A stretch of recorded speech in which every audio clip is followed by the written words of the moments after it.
Ito ang kwento kung saan ang mga baliw ay kinikilalang bayani. 12:23 isang manong lalaki ang nagrereklamo dahil puro overtime na lang araw-araw sa trabaho, mas magandang mamatay na lang daw siya. Dumating na ang train na sasakyan niya. Iniisip niya na napakadaming pasahero na trabahador ng salapi. At nakatabi pa niya ang dalawang pasahero na naghaharotan sa train, nagselos tuloy siya.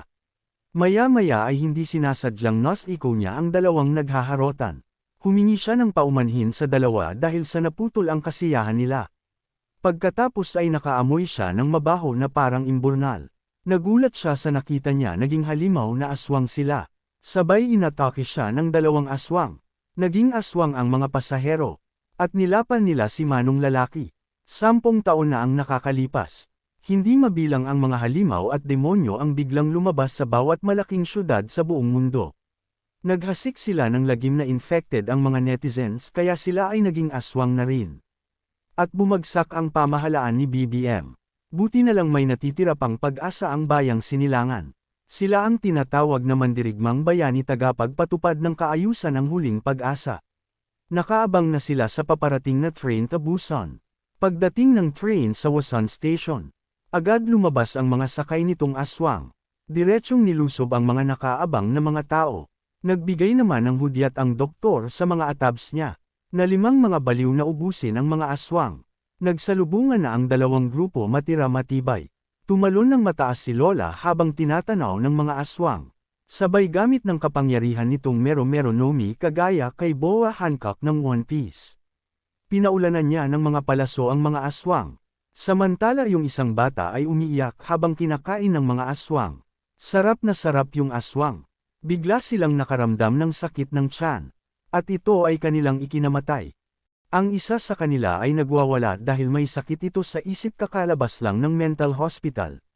Samantala yung dalawa na may dalang hita ng manok at wallis ay feeling malakas nakipagbardagulan. Hindi sila naging aswang dahil may diferensya sila sa pag-iisip. At nagkaroon pa sila ng kanya-kanyang kapangyarihan, kaya pumasok siya sa loob ng train. Kaso hindi niya inaasahan na may umatake sa kanya patalikod. Pamatong ang halimaw sa babaeng baliw.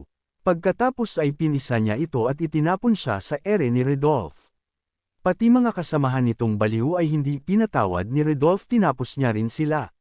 Sumunod na pangyayari ay nag-report ito na tapos na ang trabaho niya sa ika-6 na mental hospital. Natuwa ang boss niya, sabay nag-utos ulit ito na pumunta sa ika-8 Madness Mental Hospital dahil nandun ang pakay niyang tao.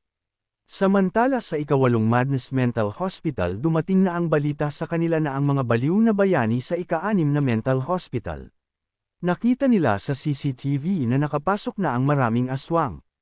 Nagpapanik na sila, hindi nila alam anong gagawin. Sabay binanatan ni Director yung lamesa.